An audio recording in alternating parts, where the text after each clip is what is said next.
Hey guys, it's Aaron again. It's a double build today. I'm doing a 2-deck profiles today. The first one, which I uploaded earlier, was a Garmor Pellinor, but I'm going to treat you to my Soulless Oracle Think Tank deck. It's changed somewhat since the trial decks come out, so I've just added a few of them exclusives in. So hope you enjoyed this video. So to start things off, the starting Vanguard is Little Witch Lulu. She's not the usual starting Vanguard where as soon as like a grade 1 rides her, then she moves out. She has to wait till grade 3. So when a grade 3 is ridden on top, you can call her to the rear guard, and then that triggers off her second ability. So when she's placed onto a rear guard from the soul, and you have an Oracle Think Tank Vanguard, you choose 2 cards in the soul, and you move into the drop zone, and you can draw a card. So she's similar to sort of like a luck bird ability, but it happens when she's called from the soul when a grade 3 rides. So that's not bad. Next up are the triggers. I am running 4 Psychic Bird, but this is more likely going to be replaced by Battle Sister Ginger when set 5 comes out, because it doesn't really add to the soul kind of thing. Because you want Soulless, you don't want cards in now. So you pretty much just use it as a guarding card. Other than that, next are 4 Oracle Guardian Nike. It's the other critical. So I'm running 8 crits in this build because it seems to be more offense orientated. So you pretty much get all the draw power from CoCo and a couple of the draw triggers, and you get the draw power from Lulu. Next are 4 Sphere Mages. It's the promo card from the National Championships in the UK last year, I think, and possibly other regions. The reason why I'm just using her over Lozenge is because I quite like the artwork and the fact that she's a promo, and not many people have got them. Bought them off eBay quite cheap. But she's just essentially a Lozenge Magus or Magus clone. And last but not least, for the grade 0s and triggers, is Dream Eater. I'm running 4, purely because I prefer the artwork of Dream Eater over Miracle Kid, which I just think is an ugly card.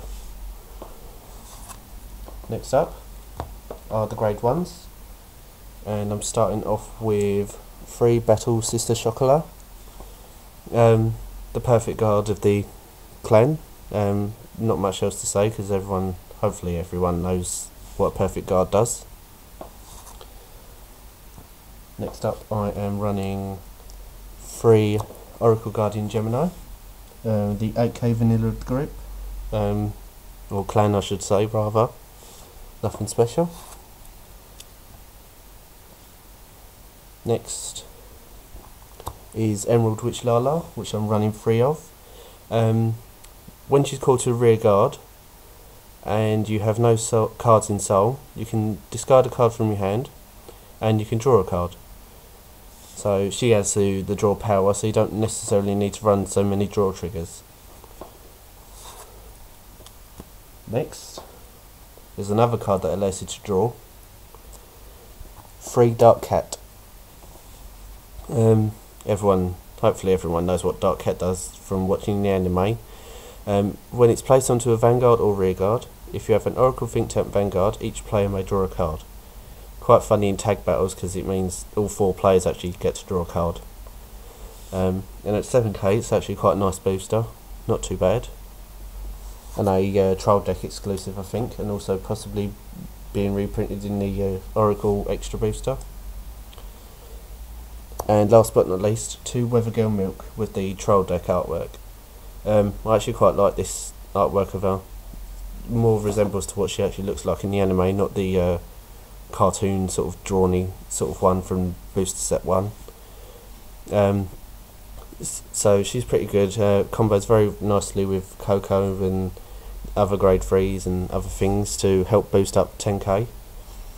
When you have 4 or more cards in your hand, when she boosts, so it's not counting drive checks, she gets an extra 4,000 until the end of the battle. so she can boost for 10,000, which is quite nice. Next is the grade 2s. I am running 4 Oracle Guardian Wisemen, the grade 2 10k vanilla.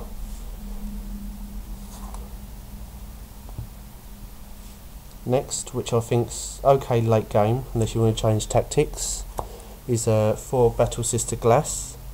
If you have, when she attacks and you have no cards in Soul, she gains an extra 3,000 until the end of the battle, so she can go up to 11k, which is actually quite nice, considering most people need 11k to even get over certain vanguards these days. And last but not least, probably easily the best card in the deck, and maybe the entire game, Silent Tom. The only card in the game with an ability like him. When he attacks, if you have an Oracle Think Tank Vanguard, your opponent can't normal call grade 0s to guard. So grade 0s being cards with like 10k shield and can easily block attacks, this guy pretty much stops them dead in their tracks.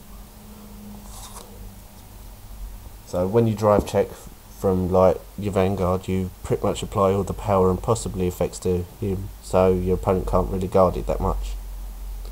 Next, the grade 3s, and the main focus of the deck, 4 Scarlet Witch CoCo.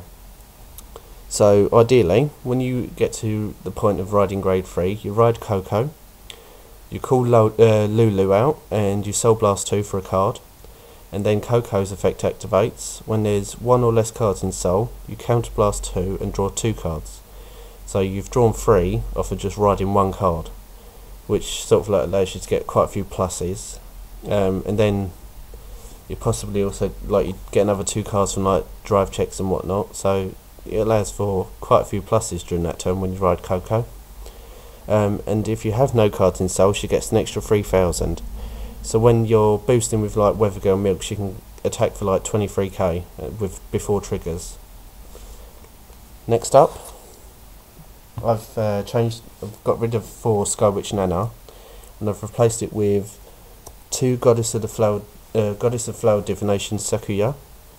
Her first ability is similar to CEO Amaterasu.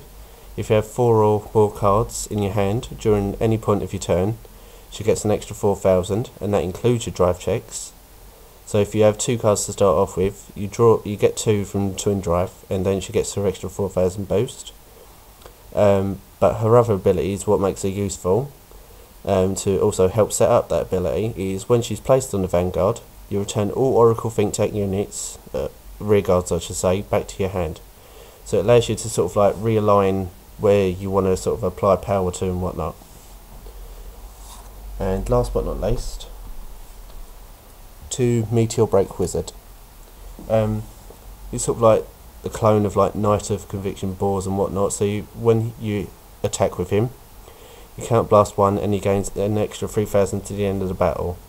So it could be useful for creating like 20k columns, even 21k if it's boosted by Gemini. So it's actually quite handy. So it's sort of like apply pressure to your opponent. And that's last but not least. And that's the end of it. I actually quite like Oracle Think Tanks, but when set 5 comes out, I'm probably going to go back to Tsukiyomi, purely because of Uriel and other cards like Togetsahime, that allows, if you have 6 cards in Soul, you can she gains an extra 3,000. So it seems just like Soulless needs a bit more support. Probably when you get Battle Sister Cookie and Cream, it allows you to reuse CoCo over and over again. Because they sort of like Cookie and Cream are like Garmor and Charge Ghoul. So I quite actually like Oracle Think Tank, but it's a bit of a shame that Misaki's not using them in the anime anymore in season 3.